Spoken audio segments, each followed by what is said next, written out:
Edino, yoza fin, mutaleki azate, oza suka, libulu zanga suka, mokako swa, kende, donc yoleki, fin.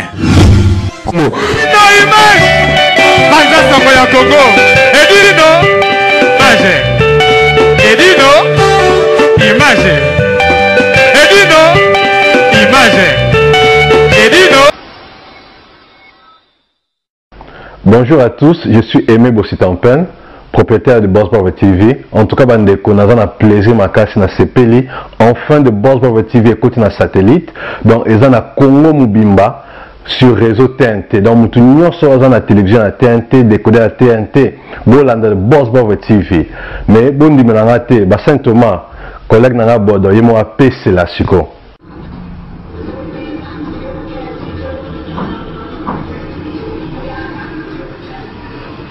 Salut, c'est Rock Bodo, l'artiste premium. Suivez comme moi The Boss Brother TV. The Boss Brother TV à Kinshasa déjà. We love The Boss Brother TV. The Boss Brother TV. J'espère que Binomon Bomoni, collègue Nara Bodoy, a PCLI. Alors, Bobo Santé, Boss Brother TV est toujours disponible dans le décodeur CPLA TV, canal 121. Tu as toujours dans Facebook de Boss Brother, vous s'abonner. Tu as peine à YouTube live de Boss Brother, mais tu côté sur le satellite Kinshasa, TNT fréquence 658. Donc, Banakin, Banapoto, Boss Brother TV, tout le monde. Bonjour, bonsoir. Mbote mingi na balandi nyonso balandaka site na biso. Et d'une image pendant sanga Congo, pasala biso to za ndenga Paris na ndenga Nord. Lelo to yambi moko, bino bo mone kaka. Vous n'arrivez pas à venir dans une zone de roi de la forêt. Donc il dit une image à rejoindre.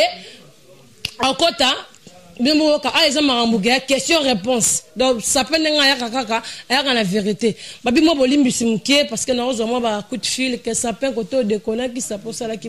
Merci vraiment de vos corrigenga. Naza pour la bino bo sala la biso to za pour botala la biso. So bino botala la biso te. To za na biso te. Donc ce qui dit notaire zo image na sima bo to za na biso te. Hein? Donc tu as mis mon na biso au quota. Donc bonjour Yaki. Oui, bonjour Chantal Bola, Madame Sapin. Merci. Ouais. Yaki, on s'est présenté à un bateau à Ebio, à Ebioté, au Balingaya. Orchestre à maison, mais orchestre, le roi de la forêt. Merci. D'accord. D'abord, tu sais ça a boué. Autorité pour autorité, oui.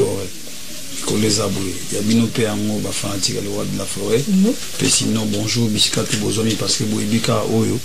Et ça doit monter partout dans le monde entier d'internet tout bas fanatique à maison mère au besoin d'abisso bah je crois habitué la vie face la vidéo comme tant la vie qui Yankee bah mon bah compléter pour administrateur directeur technique et de production il y a une musique à maison mère pas moins rectification qui est côté le bagui associé à société à travailler une musique à maison mère ou en son à la société ils sont à collaborateurs bah d'une certaine au travail rapport bosser là quoi voilà en bref na rose à la claire par rapport à rôle nanga on a joué on a une musique à maison mère donc je suis administrateur directeur technique et de production parce que une musique à maison mère qui deuxième question monsieur Zali ndeni no orchestre utiko orchestre ndeni maison mère mais orchestre mobimba na profiter pour ça papi kakol mbote ya machine ndeko soleil kala mbote belé utiki orchestre na kini kuna ndeni la samba yemoko le roi de la forêt utiki bon ndeni orchestre très bien parce que tout reprendre une sala et l'autre mercredi tu reprendre une sala de je crois dimanche voilà kinga na zagi souté premier concert babeta qui a l'occasion à retour il y a léopard na biso na place triomphale et c'est un le roi de la forêt parce que as ambassadeur de la paix muto bato a se penisa ba léopard wana troisième question la biso Zali to kaki blanche kino akaki abana wana tuna yo abi comme na bonne émission na tuna blanche kino na fille fraîcheur bodi de campo tambokino to busante la mine pe abina tuna question yo ka neti héritier Watanabe alonga na mouvement maison mère tous les bateaux sont en bas sur le bambou lokuta soko classique ouais exceptionnel question l'autre allez pour na ka mkuse l'autre allez 11 février et tu as comment le na tonga na kin azaki na inga na kuma ya 20 tukutani na ye parce que zaki na makamsu photo sur na ye na zoki avion zongi lelo ana attaquer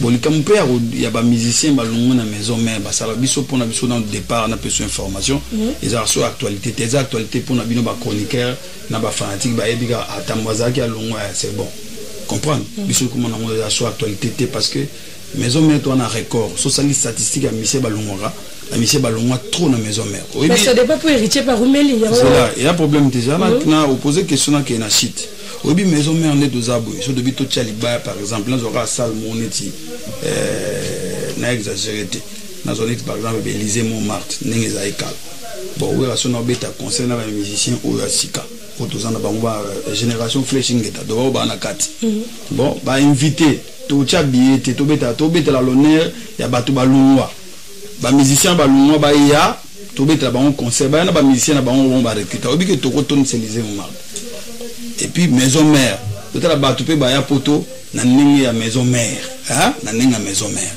so bito beta Zénith ka Zénith wana biko na bana bobotu na poto bato wera ya na bango poto to beti Zénith na ba y compris les musiciens obi ke to ton sa Zénith ya solo mais c'est pas à contredire parce que ba double Zénith ba Bercy ba to belé ba génération 2000 bana 2000 2015 15 ans maison mère to na bato au saranate osola nanga la nanga bil comme on beta c'était mais faut sentir soit beti stade de martyrs plein abeta double Zénith plein à Rakatierte à radio sinate ko ça spectacle mo bat ba ya kuna mo na kiwa beta batute aya oyemba siko ba tali faute na ingeta yate pour ingeta blague à part dozo ba message bino mo na people ba YouTube na ba Facebook ba ko sa ate so cheka nzembo ko ba commentaire bato te sinote album ya na son album ya ba nzembo album wera niveau aemi batu ba pesa ba point bon parce que comme itala ba duki ba faute yate ale bagi doit bon tout déstabiliser album ondeni to meka na beta flash sur Richard Longwe batu beta na ngo karabalanda information héritier ami qui peut bourrer album et beta kaka premier tour raté deuxième tour sur Richard Longwe et simba raté héritier ke kin lelo donc héritier to bité ka aux l'éternel na wenge musique maison mais même nga et comme appelle âge moment sous na comme na 60 ans 70 ans na bibo na zota retraite prise na monde na barrage ba 60 ou 70 na tika na ngata na poto tika na va na ba petit batara na kimobangi nanga et que normal on comprend mais tant que non flashing etande ngumela kizwa kitan parce que ba misa sika ba kokota le roi de la forêt tellement la papa bolam papa gentil parce que mon chance ya royemba la flashing eta parce que mon wanzembo donc babi ou est tellement gentil côté parce que le bin babi pour bango ba yaki kaka ba même pas l'orchestre mais baza la chanson la flashing eta ba yembi banzembo donc babi suko ou est sali bon pour monter à mabola mo leki ou est pour blanche qui n'avait ma question pour na yebisa vraiment le roi de la forêt yo flashing eta ba tarda ke on susu yo me pour album mando lobi ba kwazela ke on public ezala ke on vraiment tellement trop flashing eta ko simba ibe ko simba te eza malamu to mo vraiment Bexi mbote na Bexi mo ne siko zali to peso mbote vraiment nga mo s'appelle le peso mbote mama paradis peso mbote lo beso babi katanga fumbo to kata fumbo ba vie bo s'appelle si vraiment public babi Bexi paye mais Bexi babi a bois qui trop ba générique collègue lo beso bon yo za musicien te pour la question mais ils appellent la 4K orchestre biso sur maison mère babi a bois qui trop collègue lo beso point bon on y opposé à deux questions à la fois oui. Côté animateur à côté chanteur ou esika maison mère est tambola na idéologie roi de la forêt à l'axaka bataza formateur question est pemé na il faut rayonner je crois question na répondre à ngo il pas collègue non